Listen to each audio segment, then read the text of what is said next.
name is Maddie, or Books with Maddie, and today I'm showing you all the books that I read in December. I was literally complaining yesterday about how bad the lighting is, and then this happened today. I want the record to show that I filmed the top 10 video, which I should have posted yesterday. At the same time, I'm filming this the next day. These two videos were filmed at the same time, a day apart, and look what happened to the lighting. I genuinely just want to refilm everything at this point. Today I'm doing my December wrap-up. I'm showing you all the books that I read in December. This is just wrapping up my last month of 2021 because I don't want to forget about those books because I read some bangers last month. Oh my gosh. And I just want to shout out those books. I read 18 books in December, which I think is the most number of books I've ever read in a single month. It was stressful. It was a lot. I had to finish my reading challenge of 100 books, and I started the month off with 82, but I really pulled through and read 18. I'm just gonna go through them. I'm gonna go through them in the order that I read them because I have not organized at all for this video, so I can't do them by star rating because I forgot to do that. So I'm literally just gonna go through the order that I read these books and just tell you a little bit about them. The first one is The Invisible Life of Addie LaRue by V.E. Schwab. Actually started this one in November, I think, and then finished it the first couple days of December.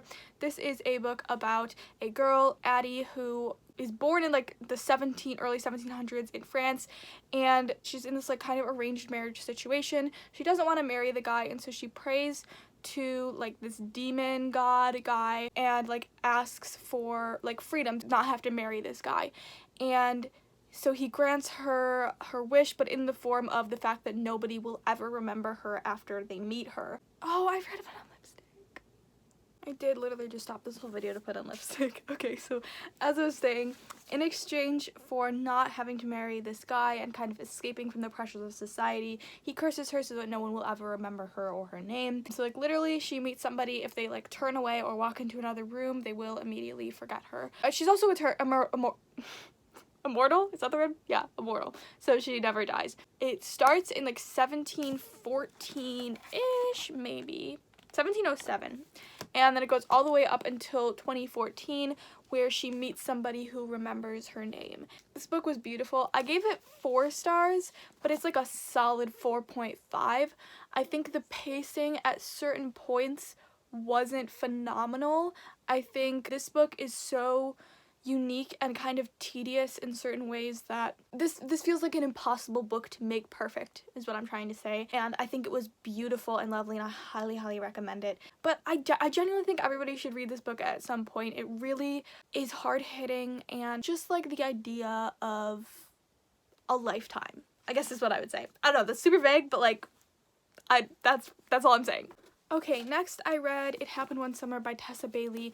This I read for the Goodreads, what is it called? The Goodreads Choice Awards. This was nominated in the romance category, and I tried to read all of the books that were in the romance category, and this was one of them. This is a romance that is based off of the TV show Schitt's Creek, which was really fun to read and see how it took inspiration from that TV show. If you liked that TV show at all, I would highly recommend you picking up this book. It follows a girl who is like a social media star woman, and she ends up having to temporarily move to a small fishing town where she meets this guy. Like literally, please just tell me what the names are. What are the names? Brendan and Piper. She meets Brendan, who's like rough around the edges, grumpy guy who can build things. Their banter is seriously phenomenal. It is enemies to lovers, but like grumpy sunshine. I think he falls first. I can't figure out how my finger works in a camera, but guy falls first. Like just amazing tropes, and I just loved it so much. I did only give it 4 stars just because I don't even know why I gave it 4 stars. It just wasn't quite a 5-star for me, but I still highly recommend it. I'm really excited for the second book that's coming out in this series, which is following Piper's sister. Yes, I got it. And Brendan's friend. It was super cute, super fun, and I think that if you love romance, you will definitely love this book. Okay, number 3, maybe? This is another book that I read for that challenge, the romance Goodreads thingy. This one I read as an audiobook. It is The Ex-Hex, I'll put it up here, by Erin Sterling, who I believe is just Rachel Hawkins with a fake name. Anyway, This is another romance about, it's like magical realism, kind of like fantasy-esque, which is really cool. It's about this town of witches, and one of the main character, who is a witch, accidentally curses the town because this guy broke her heart, and then she cursed him, but like as a joke, but then it actually wasn't a joke, and he came back into town, and the curse was activated, and it's all about them reconnecting, but then also saving the town. So it's a really good balance of plot and romance, which I thought was really cool. It's definitely one of the most plot-heavy romances that is like specifically categorized as a romance, one of the most plot-heavy ones, and I think it was like so unique as a romance because of that, and also because it was magical realism. So like this entire town was like all witchy, but like not everybody knew that it was real witchcraft and stuff, and I just thought that was really, really cool and really unique. And like Aaron Sterling created an entire world in just this quite short romance novel. I thought that was very, very cool, and the characters had amazing chemistry and were really, really fun, great banter and everything. So another one that I would highly recommend. What did I rate this? 4 stars. But it was amazing still. I don't know, like, giving romances 4 stars and 5 stars is like super, I feel like, subjective to me. It's really about how the romance like makes me feel. And there's just some romances that make me feel more than others, and this one was just like pure fun and just silliness and craziness and fantasy, and I loved it still, but it just wasn't quite a 5-star for me.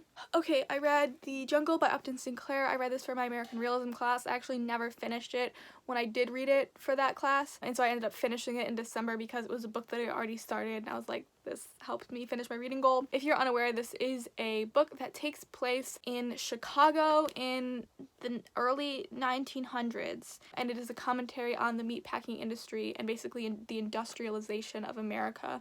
You've probably heard of this book. I'm pretty sure everybody has read like an excerpt from this in their history class. I would recommend reading the whole thing. I believe I gave it 4 stars. 3 stars, sorry.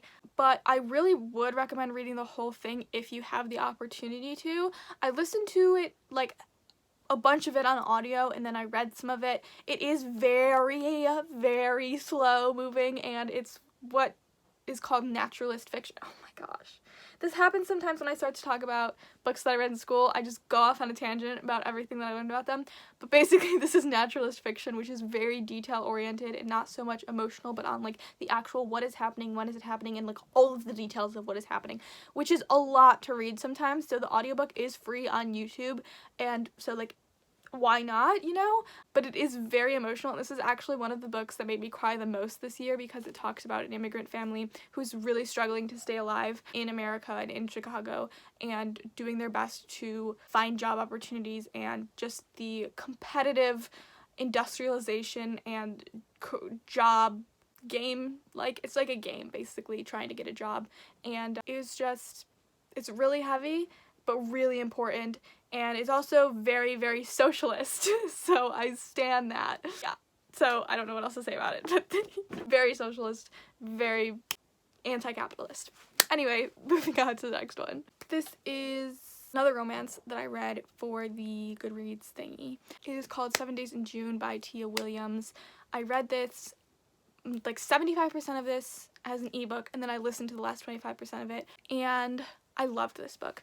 The beginning is a little bit slow, which is why I gave it 4 stars. I think this was like a bit hard to get into. I just couldn't really understand the characters at first. I couldn't get like a solid grasp on like what exactly was going on with them. But by the end, I fell absolutely in love with the characters. It follows a woman. I have to remember names. I don't have the synopsis of the book. Oh, I'm gonna look it up. Eva. Okay, her name is Eva. Ava? Wait. Eva. If it's EVA, is it Eva? I literally listened to the audiobook. Why am I like this? I'm gonna say Eva. She is the main character, and she lives in New York City with her daughter, whose name is not in the synopsis, so I'm not gonna remember it. Wait, is it? Oh, I feel like I'm so close to it. Audrey. Oh, Audrey? I think she's named it for Audre Lorde. Okay, so like, yeah, that's her daughter's name.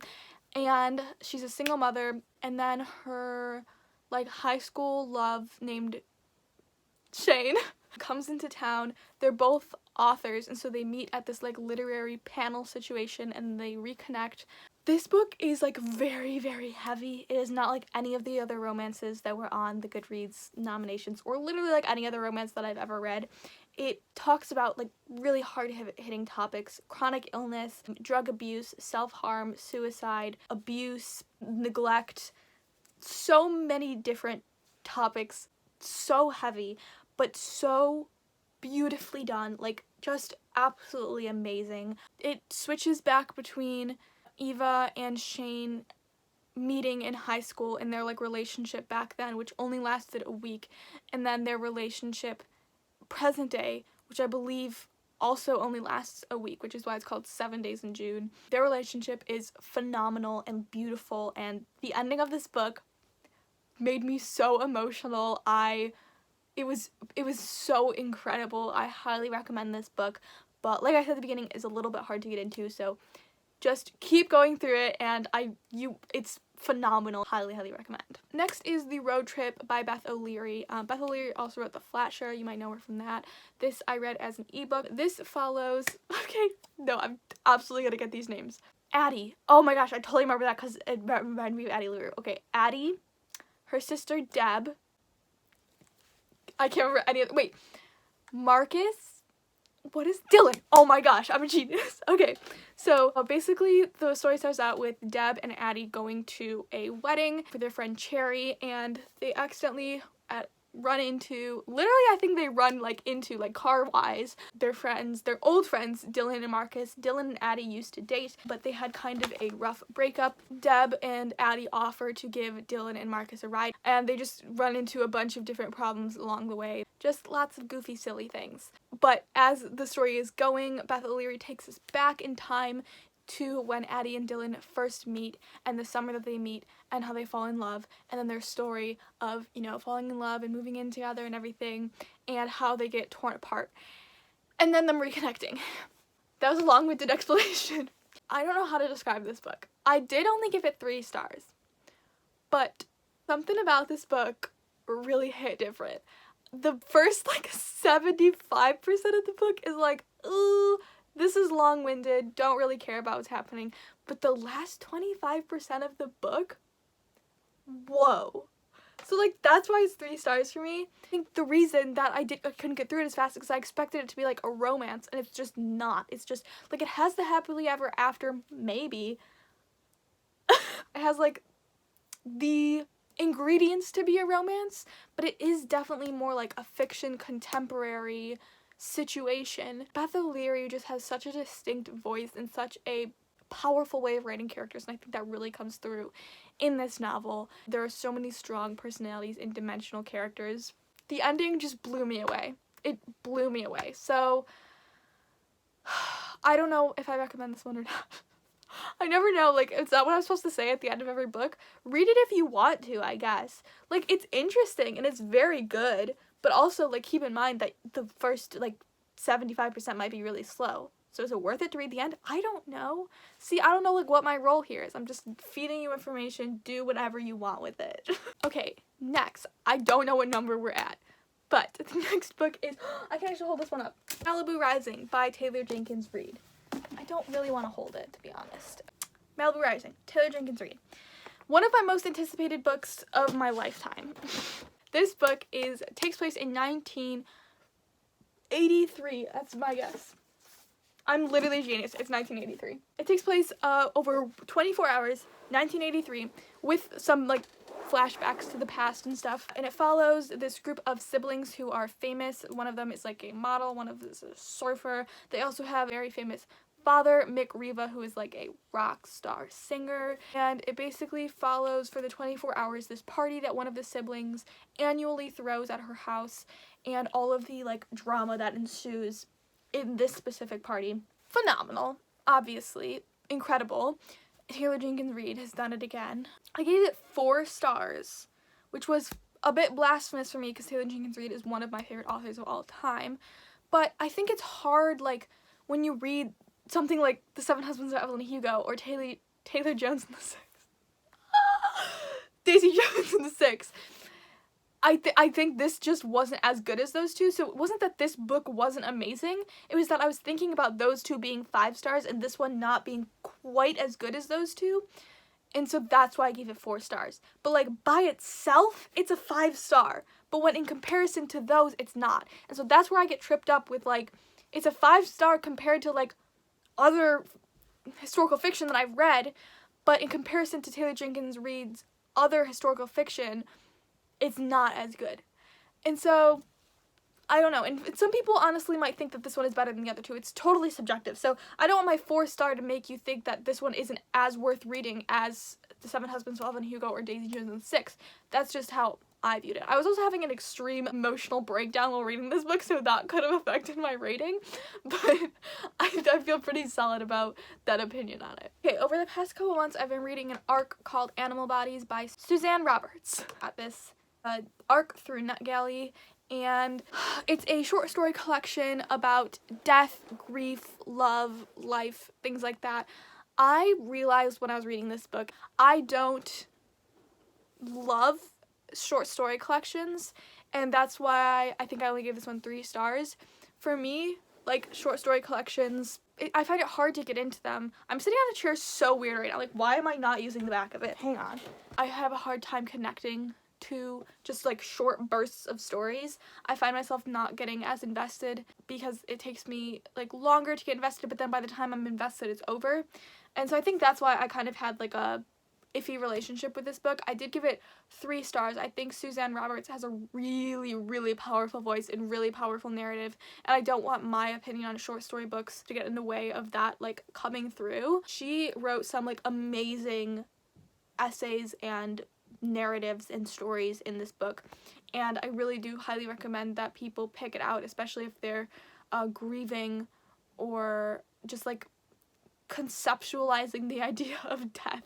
It is very deep, and there's a lot of really interesting commentary in here. I have not written my review yet for NetGalley, but once I do, I will have a full-length, in-depth review on Goodreads that you can check out. Yeah, that's pretty much it for that book.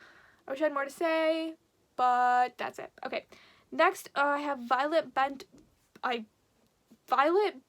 Backwards Over the Grass. That's the name of the book that I read. I read this on ebook from my library. This is a poetry collection by Lana Del Rey. I don't know about Lana Del Rey. Like, I know who she is, but like I've never really listened to her music except that one song from The Great Gatsby. I'm not like a fan of hers. Not that I'm not a fan. I don't have a problem with her, but I don't know anything about her or listen to her music. I read it because I needed to read 18 books this month, and so I had to start ripping out poetry collections. Found this one on my library app, and I was like, why not? Like, what do I have to lose? Turns out a lot. I gave this book 1 star. It was not good. There was like maybe 2 poems that I was like, I could think about that for more than 30 seconds and like get something new out of it, but the rest of them were just nothing. Like, she has a good grasp of like the concept of rhythm and rhyming, and so she had some poetic structure, but like it felt like that was almost compensating for the lack of content. And I don't mean to be mean, like, I'm really not trying to like roast this or anything. I think it's hard when celebrities try to transfer their medium to literature and poetry, because it's such a specific craft.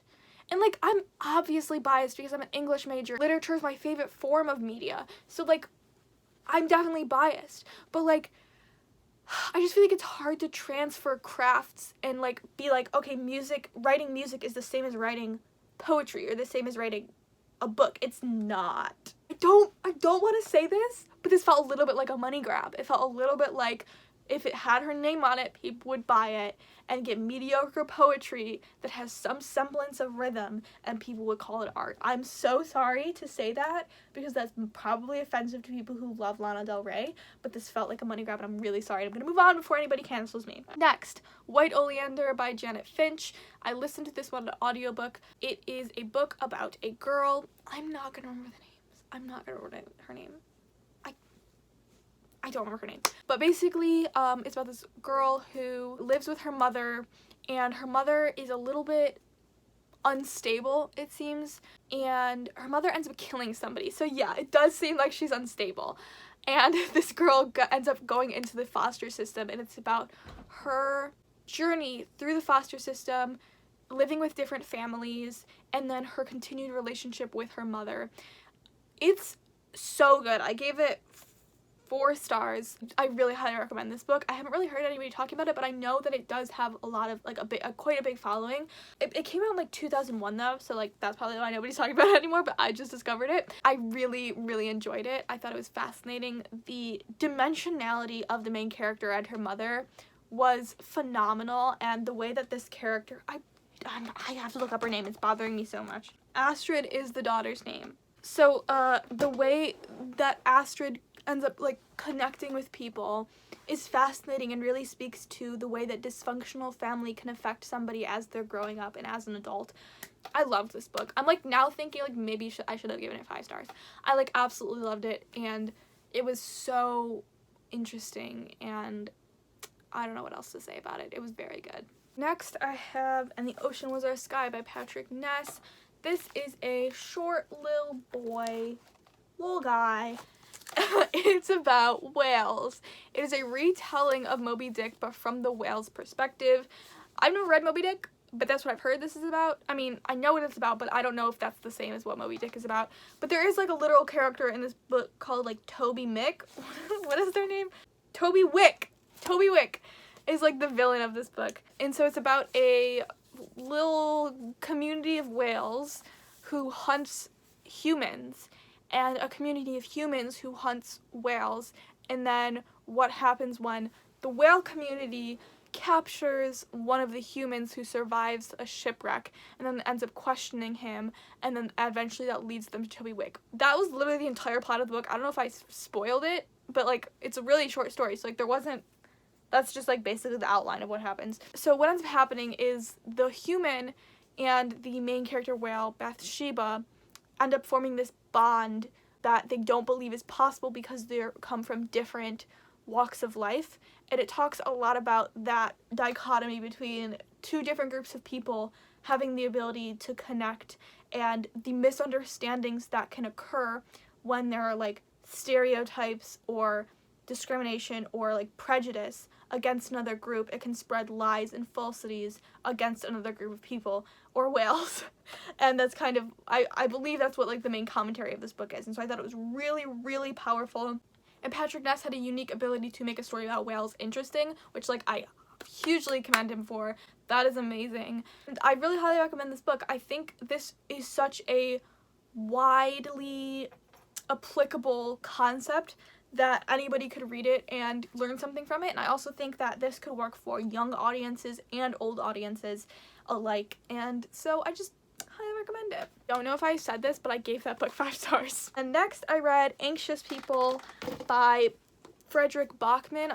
It's fine. I'm not gonna talk too much about this one because I have been raving about this book for every video that's coming out this week. I'm probably going to talk about this book in, but basically, if you're unaware, this book is about a group of people at a real estate showing who get interrupted by a failed bank robber who ends up holding them for hostage. It talks about life and adulthood and growing up and the confusing stages of becoming a person who is responsible for so many things all at once, and it literally changed my life in immense ways, and I just loved it so much. Next, I read For the Love of Men by Liz Plank. I just don't know where this book is. I found it. For the Love of Men, Liz Plank. This is a nonfiction book about a new vision for mindful masculinity. So it's all about masculinity, toxic masculinity, and how masculinity isn't inherently a negative thing, but can be turned into a positive thing by taking toxic masculinity and making it into mindful masculinity. I've been reading this book for months. I was supposed to read it for a class early this year. I don't know. And I never got to finish it in that class. I read like 90% of it and then I just didn't have time to finish it. So I recently finished it because it was another one that I could add to my reading challenge. This book is amazing. I gave it 3 stars. And I think, how do I explain my thoughts? Like, use words. My main critique of this book is that it didn't go quite far enough in the discussion and just kind of stated stated facts, explained the facts, used a lot of personal experience, and like there was lots of interviews with men and things like that relating their experiences to explain these concepts. I think this book is really helpful and important to people who are just like being introduced to the concepts of toxic masculinity and mindful masculinity in a very intellectual way. So like not just like I know what toxic masculinity is, but looking at it from an academic perspective, knowing what those are. And because I'm a women and gender studies major, so like I've studied this stuff intensively, I thought that for me this book was a little bit surface level because I learned about it in school. You know what I mean? It's not like this was like I'm just too smart for this book. Like that's not me saying that. I think this book is still phenomenal and everybody should read it. I'm glad I read it. Like I learned so much from it. But I wish that it had gone a little bit further into like the like psychological concepts and like societal and gender concepts of like just deep, really deep, like taken one of the concepts and just gone like super deep into it, but it covered a lot broadly, and I think that's still like extremely helpful. I still learned a ton from this book. Oh my gosh, I feel so stupid right now for being like, I was just like didn't learn anything from this book. Like that's not what I just want to make it clear, that's not what I'm saying. I learned a ton from this book, and I highly, highly recommend it. And I just feel like I've dug myself into a hole that I can't dig myself out of, and I don't know what to do. I recommend this book. Please read it. Men especially read this book, please. Mindful masculinity, it'll teach you so much. I'm moving on because I want to cry now. Because I feel like I just explained that so poorly. I'm so sorry. Okay, next, The Honey Don't List by Christina Lauren. This is a little-known Christina Lauren book. I feel like I never hear people talking about this one, but it was so cute. I gave it 4 stars, which is like a pretty high rating for me for romance. It wasn't like as good as like Christina Lauren's other books, but it was still phenomenal and is still like really high up there on my romance ranking. You know, I would still put this one up really highly. I think I like this one actually better than It Happened One Summer, better than the X-Hex. I absolutely adored this book. It follows 2 characters, James and Carrie. Look at me remembering the names of characters. Oh my gosh. Anyway, James and Carrie work for the Tripps, who are a famous couple who do home renovations and have a TV show that they go and renovate people's houses. But behind the scenes, they are disastrous and they just fight all the time. They're about to go on a tour, a book tour. They wrote a book about marriage. And now they're going on a book tour to basically answer questions, do Q&A, do meet and greets. Carrie and James are recruited to go on this book tour in order to keep them from humiliating themselves in public by fighting. So it's like a forced proximity, kind of enemies to lovers because they kind of hate each other at first, like disability representation. It's amazing, and there's a really good intrigue because the story opens with a police interview between the police and Carrie and police and James. So you're like wondering the entire story, like why is there a police interview going on? I'm not gonna tell you why. You gotta read to find out. But it was really cute, and James and Carrie end up finding more similarities. They find a companionship in having to deal with this insane couple for however long the tour is. And it's just really cute. It was really, really darn cute. And I don't know why people aren't talking about it more, but I highly recommend you pick it up. It came out in 2020 too, like, not 2022, 2020 also. So, like, it's recent. Like, why are people talking about this? I don't know. We're gonna speed through these last 4. First, we have What Kind of Woman by Kate Baer. It's a poetry collection. See, I just had to flip the space. This one, I loved. Isn't that surprising? The thing about me and poetry, we have a love-hate relationship. I don't like it. So it's just a hate relationship. I don't like poetry, specifically like modern poetry or really old poetry. I don't know, very specific poetry taste, which specifically consists of like just Mary Oliver. I gave this book 4 stars, which is extremely surprising for me because I usually rate poetry specifically that's come out in the last like 20 years pretty low.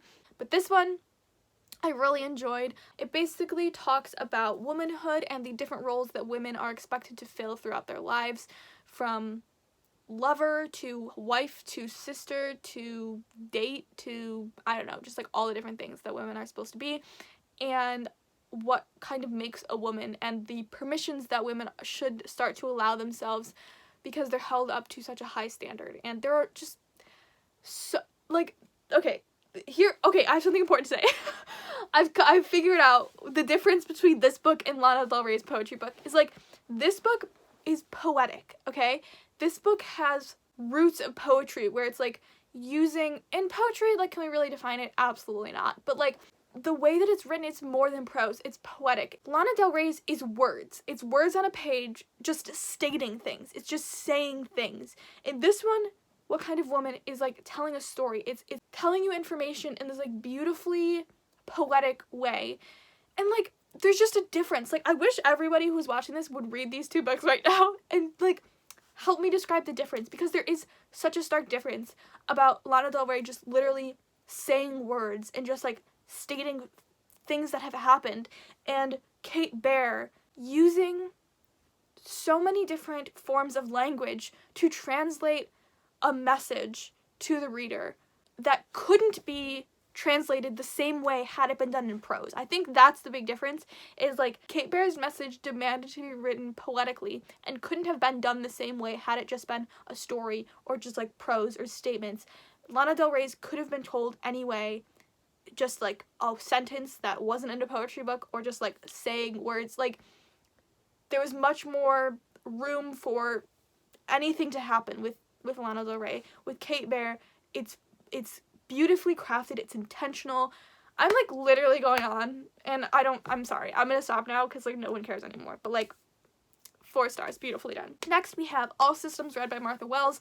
I'm trying to get more into female written sci-fi. All Systems Red by Martha Wells is the first book in the Murderbot Diaries series, which is basically a collection of small novellas following this half robot, half human creature who is becoming sentient and realizing that they need to find their purpose in life, which is such a beautiful concept for a sci-fi novella, and I absolutely loved it. I did not expect to like this as much as I did. I listened to it on audio because the audiobook was literally like 3 hours, and it was December 30th, and I still had 3 more books to read. I really heavily enjoyed this one. It's so fun and so accessible to people like me who are just trying to enter the sci-fi realm, because it wasn't very complicated. There wasn't a lot of like terminology that I didn't understand, and it was nice and short, and it was just really fun. Give it 4 stars. And that's it. Okay, next, The Ocean at the End of the Lane by Neil Gaiman, I think? I don't know where this book is. I'm sorry, I don't have the energy to find it right now. This is a short story. If 200-page books can be short stories. But I give this 2 stars, which is like kind of tragic, because this book has been so highly recommended to me for years, and I just did not like it. Sorry. I read some of it and then I couldn't get through it, and I just listened to the rest of it on audio. I didn't get this book at all. Basically, the plot of it is there's this guy who goes back to the house that he grew up in when he was a kid, and basically just has like this intensive dissociative episode where he remembers all of the stuff from his past, where when he was a kid, a monster came out of his foot and attacked his family, and he almost died like 3 times. That is a horrible explanation for this book, but like, I don't know what else to tell you. It was freaking weird. I felt like it read like every other book where there's a small boy who finds out that there's magic in the world, and then has an older companion who knows more than him, and his parents don't believe him, and then he has to save the day in the end. It read like every other book that goes like that. And it just felt really tropey and repetitive from like 3 other things that I read. It felt like Harry Potter and Narnia and like everything else except shorter and weirder. I'm sorry I didn't enjoy this one. I know so many people love this book, and I think it would be really fun for like a younger audience, like elementary school, middle school. I think it would be fun. I think I just maybe missed the mark. Last book of the year was supposed to be One Day in December by Josie Silver, but I didn't end up having the patience or stamina to finish that one. So I ended up reading Aphrodite Made Me Do It by Tristan Mattier. This is another poetry collection. As you can see, I was needing short books to read. I also don't know where this one is. This I expected to be Instagram poetry. I expected to dislike it. I give it 5 stars. What? I know! Insane. So let me briefly explain to you why I gave this book 5 stars. First of all, the format of it, I think, is phenomenal. It has a mix of regular poems and artwork. and I think it's beautiful. Basically, this book was so good. This so rarely happens. This poetry collection was so good that I actually had to tab it, and that, like, never happens. I rarely tab books, and when I do, it's because something speaks to me to such a high level that I need to remember to go back to it at some point, and this book actually did that to me. What I loved about this book was the way that it combined the story of Aphrodite, the Greek goddess, her true story, not just like as the goddess of love. I thought this was gonna be like, oh my gosh, love. It wasn't. Combine the story of Aphrodite with the story of like the poet or the reader or the writer. And I loved that so much because it kind of tried to reason with the idea of love through Aphrodite's perspective, and that love is not just like cutesy, but also like horrible and dangerous and poisonous, with also reckoning the experience of the poet and the writer and the reader. I love the combination of Greek mythology juxtaposed against real life. I just loved it. I don't know what else to tell you. I thought this was amazing. It's also like so powerfully, intentionally written to help people, which I feel like is such a powerful thing that a writer can do. So many poets these days are just writing depressing poetry collections that just allow people to simmer further into their own depression. And like, that just ain't it anymore, guys. This book picked you up, showered you, got you dressed, did your makeup, and sent you to work. Like, this book really did all of that.